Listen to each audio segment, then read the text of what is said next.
शेतकरी मित्रांनो नमस्कार.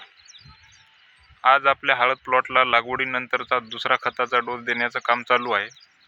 त्यामध्ये आपण कुठलं खत घेत आहोत, सोबत काय घेत आहोत, या अगोदर कोणते खतं कधी दिले आहेत त्याबद्दल आजचा सविस्तर व्हिडिओ तुम्हाला दाखवणार आहोत. आणि आपण खत कशा पद्धतीनं देतो ते पण तुम्हाला आजच्या व्हिडिओमध्ये दाखवणार आहोत. त्यासाठी व्हिडिओ शेवटपर्यंत पहा. मित्रांनो, आपण उभा असलेल्या प्लॉटची लागवड ही 4 जून 2026 रोजी केली होती आणि आतापर्यंतचं या प्लॉटचं संपूर्ण नियोजन तुम्हाला छोट्या छोट्या व्हिडिओद्वारे आपण दाखवलेलं आहे. त्यामध्ये महत्त्वाची एक गोष्ट सांगतो की आतापर्यंत आपण याला कुठल्याही रासायनिक औषधाचा वापर या प्लॉटला आतापर्यंत आपण केला नाही. पूर्ण फवारण्या, ड्रिचिंग हे सर्व जे आपण केलेलं आहे ते सर्व बायोलॉजिकल पद्धतीनंच म्हणजे जैविक औषधाचाच वापर या प्लॉटवर केलेला आहे आणि त्या औषधाचा एकदम चांगल्या पद्धतीनं आपल्याला त्याचा रिझल्ट मिळालेला आहे. आता आपण आपल्या मुद्द्यावर येऊ. लागवड करताना मित्रांनो, या प्लॉटला आपण एक पोतं 10-26-26 दिलं होतं लागवड करते वेळेस. त्यानंतर तिथून 30 ते 35 दिवसानंतर आपण याला 9-24-24 एकरी 1.5 ते 2 बॅग दिलं होतं.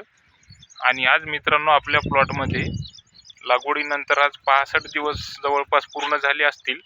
तर आजच्या या प्लॉटमध्ये आपण 10-26-26 या खताचा वापर करत आहोत आणि आपला हे एकंदरीत पूर्ण प्लॉट 2.5 एकरचा आहे. तर तुम्हाला मी आपल्या या 2.5 एकरचा डोस सांगणार आहोत. या 2.5 एकरमध्ये आपण 10-26-26 खताचे 3 बॅग घेतलेले आहेत.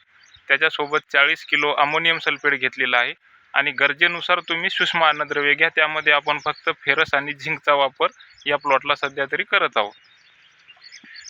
मित्रांनो, तुम्ही खतं कोणते घ्यायचे तुमच्या जमिनीवर अवलंबून असते. तुमची जमीन कशा पद्धतीची आहे.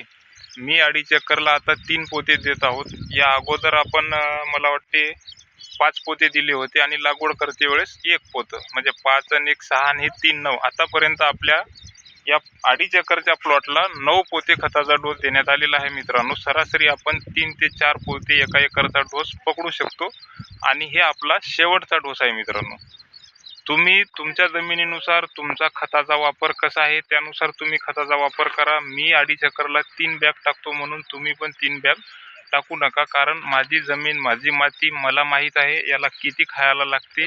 आपण तेवढंच देत असतो. तुम्ही तुमच्या नियोजनानुसार तुमच्या जमिनीनुसार खताचा वापर करा. कोणीही तुम्हाला जर म्हणलं की 3 पोते टाका, 5 पोते टाका, हे खत घ्या, ते खत घ्या, विश्वास ठेवून घेऊ नका. तुमचे स्वतःचे अनुभव खूप महत्त्वाचे असतात. तुम्ही स्वतः त्याच्यावर अभ्यास करा आणि तुमच्या जमिनीनुसार खताची निवड करा. मार्केटला बऱ्याच कंपनीचे मिक्स मायक्रोन्यूट्रन बाजारात आलेले आहेत. एक वेळेस जर वापरले तर परत वापरायची गरज पडत नाही. पण तुमच्या पिकात जर त्या सूक्ष्म अन्नद्रव्याची डिफिशियन्सी दिसत असेल, काही कमतरता दिसत असेल, तर तुम्ही मिक्स मायक्रोन्यूट्रनसुद्धा वापरू शकता. त्यामध्ये चांगल्या चांगल्या कंपनीच्या किटसुद्धा अवेलेबल बाजारामध्ये आहेत.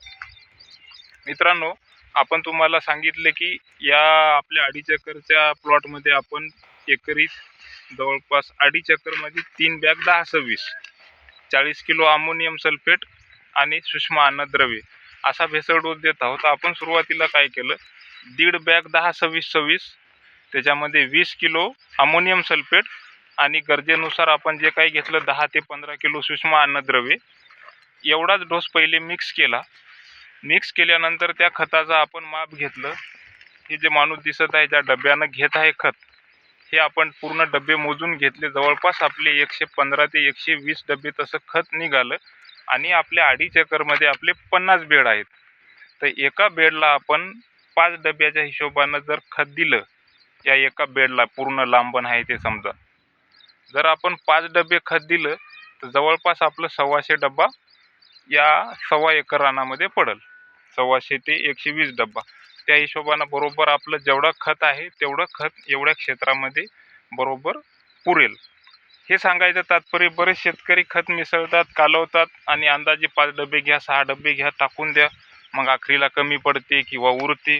तसं न करता तुम्ही मिक्स केलेल्या खताचं मोजमाप करा, तुमचे बेड मोजा आणि त्या हिशोबानं खताचा वापर करा. म्हणजे प्रत्येक बेडला, प्रत्येक झाडाला सारखं खत मिळेल. आता तुम्हाला दाखवतो आपण खत कशा पद्धतीनं पेरत असतो. मित्रांनो, आपण 2 माणसं खतावर पेरण्यासाठी ठेवत असतो आणि आपण पूर्ण खत दोन्ही प्लॉटच्या मध्यभागी असे पोते भरून ठेवत असतो. पाहू शकता तुम्ही. पोते इथं एक आहे, इकडे एक आहे, काही पोते पेरले. आता हे सेंटरला ठेवण्याचं कारण आपल्याला पोते खत घ्यायला सोपं जाते, सगळं सोपं जाते. इथून आपण 5 डबे खत घेतलं, इथून तिकडं जाऊन अर्ध्यामध्ये येऊन इथं खत संपते. इथं दुसरा माणूस तयार आहे 5 डबे खत घेऊन, ते इथं आल्यानंतर आऊत हे धरल, परत इकडं जाईल आणि तिकून इथपर्यंत येऊन 5 डबे खत मिळेल. आता हे 2 तास म्हणजे आपले अर्धे तास आहेत, त्याच्यामुळे आपलं पूर्ण 1 तास होईल. त्या हिशोबानं आपण खताचं माप घेत असतो. आता तुम्ही बरेच शेतकरी मी पाहतो, खत 90% तरी लोक खत असं फेकून देतात 2 तासाच्या मधात. मित्रांनो, माती खाली दिलेले खत 100% लागू होतील असं मी म्हणत नाही. माती खाली दिलेले खत जर लागू होत नसतील तर तुम्ही जे खत वरून फेकता, मी तर म्हणतो त्याच्यातलं 10% खत तुमच्या पिकाला लागू होणारच नाही. त्यासाठी खत देताना काळजीपूर्वक खत द्या. एक 10-26चं पोतं मित्रांनो 2200-2500 रुपयापर्यंत गेलेलं आहे. तर त्या खर्चाचा तुमचा मोबदला तुम्हाला मिळाला पाहिजे. तुम्ही टाकणारे जेवढे खत आहात तेवढ्या खताचा तुमचा पूर्ण फायदा झाला पाहिजे. त्यासाठी तुम्हाला आपण हे व्हिडिओ दाखवत असतो. तुम्हाला लाईव्ह दाखवतो खत कशा पद्धतीनं पेरलं पाहिजे.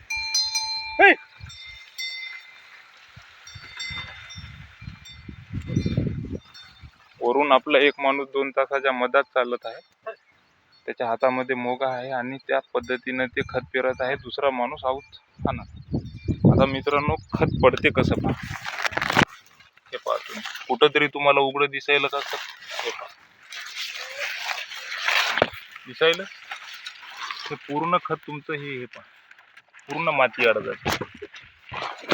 आणि आपल्याला खत द्यायचं असल्यामुळे आपण याला काल 2-3 तास ड्रीप पण चालू केली होती, कारण आमच्या भागामध्ये मागच्या 5-6 दिवसात पाऊस नसल्यामुळे आपण काल याला ड्रीप पण चालू केली होती. आजचा व्हिडिओ कसा वाटला त्याबद्दल नक्की कॉमेंट बॉक्समध्ये माहिती सांगा. काही शेतकरी नवीन असतील तर आपलं चॅनल सबस्क्राईब करा, मागचे व्हिडिओ पाहून घ्या. तुम्हाला संपूर्ण वर्षाचं नियोजन आपण या चॅनलवर देणार आहोत आणि वेळोवेळी देणार आहोत. त्यामुळे चॅनलला सबस्क्राईब करायला विसरू नका. धन्यवाद.